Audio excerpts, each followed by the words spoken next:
وأصلي وأسلم على المبعوث رحمة للعالمين نبينا وحبيبنا محمد وعلى آله وصحبه أجمعين.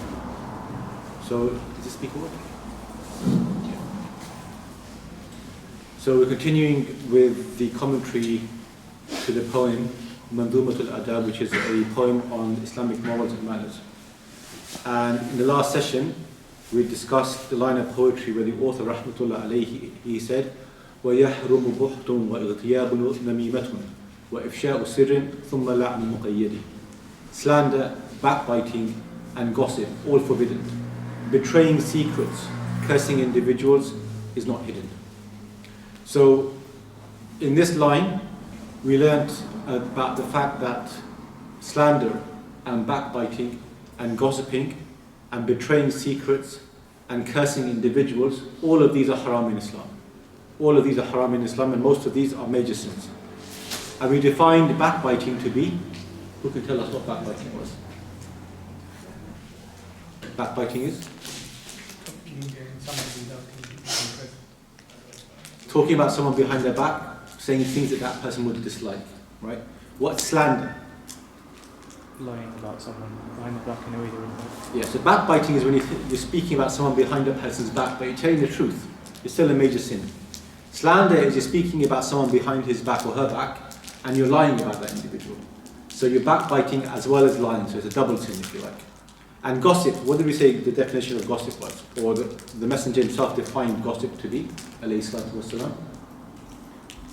Namima, what did he define namima to be? That's something that may not be true? No. No, do you remember? Tale carrying, yeah. Talking about that which doesn't concern you. No. That's part of it, but not necessarily the definition given by the Messenger. Rumours. Spreading rumours, but not specific, with a specific goal. That goal is to cause problems amongst each other, to ruin relationships. The Messenger of Allah sallallahu alayhi wasallam said, it is spreading news amongst people to ruin their relationships, in order to ruin their relationships. So namima is you're saying this person said this about you. You're going to another person and conveying what that person's saying, and your goal is to just spread hatred, or to cause these people to dislike each other. So ghiba, backbiting, buhtan, slander, namima, tail carrying or gossiping, with the goal of spreading, or with the goal of ruining relationships. And we said also betraying secrets, and this is part and parcel of us being, as Muslims, being obligated to preserve the trusts and to keep our word. And cursing individuals, so it's allowed to curse in generalities, where those groups of people that Allah has cursed, but we should not be cursing individual people that we know. And when we curse someone, what does that actually mean? What does it actually mean to curse an individual? May Allah's curse be with you or upon you. What does that actually mean? It's a very, very severe thing, yes. To ask Allah to remove them from His mercy. Very good. When you curse someone, you say, may Allah's curse be upon you, you're actually asking Allah to remove His mercy from that individual, to strip or divest that person from His mercy altogether. And this is a very, very severe thing. Because when Allah removes His mercy from an individual, that person is destroyed. That's the end of that person. Right? So it's a very, very severe thing. So Muslims should not be, or must not be, people who are cursing individual people, i.e. specific people. Right?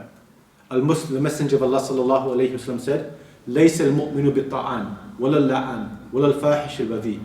That the believer is not one who has a habit of cursing, and he is not one who has a habit of abusing other people, and he's not a person who is obscene, neither is he a person who is shameless. Neither is he a person who is shameless. So that's what we talked about last session. And then in the next line, the author rahmatullah alayhi, he says, وَفُحْشٌ وَمَكْرٌ وَالْبَذَاءُ وَخَدِيئَةٌ وَسُخْرِيَّةٌ وَالْهُزْءُ وَالْكِذْبَ قَيِّدِ. Obscenity and deceit and shamelessness and betrayal and mockery and ridicule. And with some exceptions, lies are fatal. So obscenity and deceit, shamelessness, betrayal, mockery, ridicule, all of these are haram for a Muslim. And with some exceptions, he says, lies are fatal. So lies are also a major sin, but there are some exceptions where they're allowed, and we'll talk about that in the next session, inshallah. So we're going to start by fuhshun. Fuhsh means to be obscene in your speech or your behavior. The way you talk is obscene. The sort of words that come out of your mouth are disgusting. Or in your behavior, the way you behave with other people is uncouth. It's coarse. It's horrible. It's lacking manners. And the Messenger in the hadith we just quoted, alayhi salatu wasalam, he said, لَيْسَ الْمُؤْمِنُ بِالطَّعَانِ, that the believer is not someone who abuses others.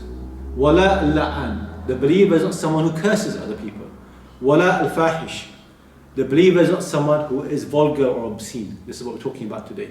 وَلَا الْبَذِي, and the believer is not someone who is shameless. So the believer is not four things the Messenger of Allah said here. What are those four things? Four things mentioned in this hadith that the believer is not. He doesn't abuse. He doesn't abuse. He's not obscene. He's not obscene. Not shameless. He's not shameless. And Doesn't curse. doesn't curse. Somebody else.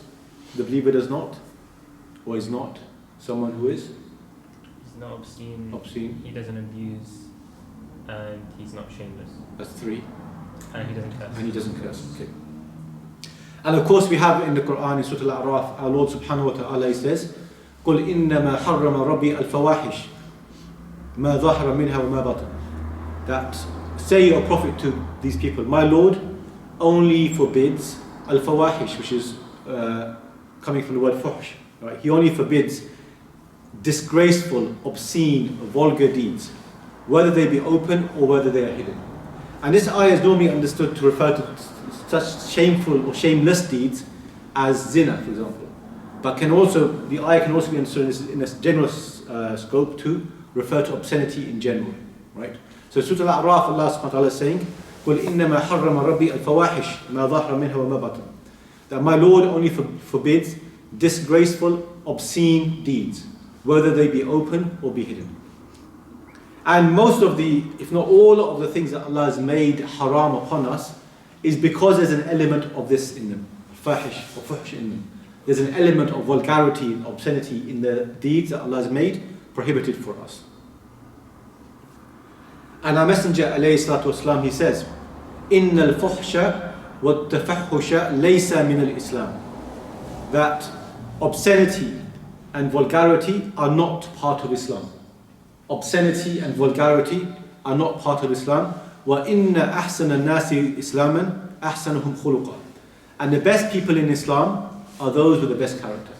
And the best people in Islam are those with the best character.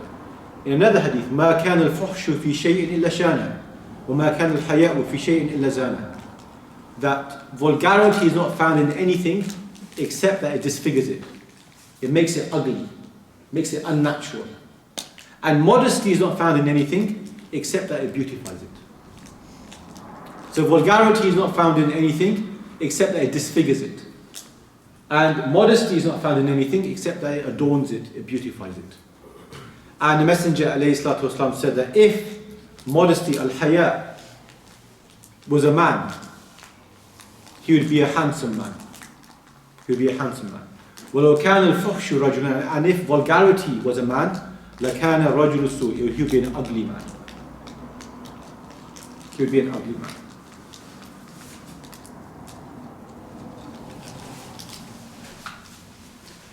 And the final hadith, and there's lots of hadith actually talking about this quality of fuhsh or vulgarity. Al-amu akhlaq, al-mu'min al-fuhsh. It's not a hadith, it's a statement of Abdullah ibn Mas'ud radiyallahu anhu. He said, the worst quality a believer can have is obscenity. The worst, the most blameworthy characteristic a believer can have is this quality of being obscene and vulgar. So the believer is not someone, you need to be, again, very careful, especially in the world we're living in today, right? Especially in the way that language is developing and progressing and the way people talk to each other. We have to be very, very careful about the phrases we choose to speak and the words we choose to utter. We have to ensure that they are free of obscenity. We're not people who swear and F and blind and all of the, and even if it's like we're saying these words without meaning them, they're just rolling off the tongue, we still don't do it. Because they're vulgar, they're obscene. And our character has to be exemplary as well. There should be nothing in the way we behave with other people, the way we interact with other people, the way we engage with other people in a way that would make them think this person is anything less than noble. anything less than somebody who is a virtuous individual, a person of haya, a person of modesty.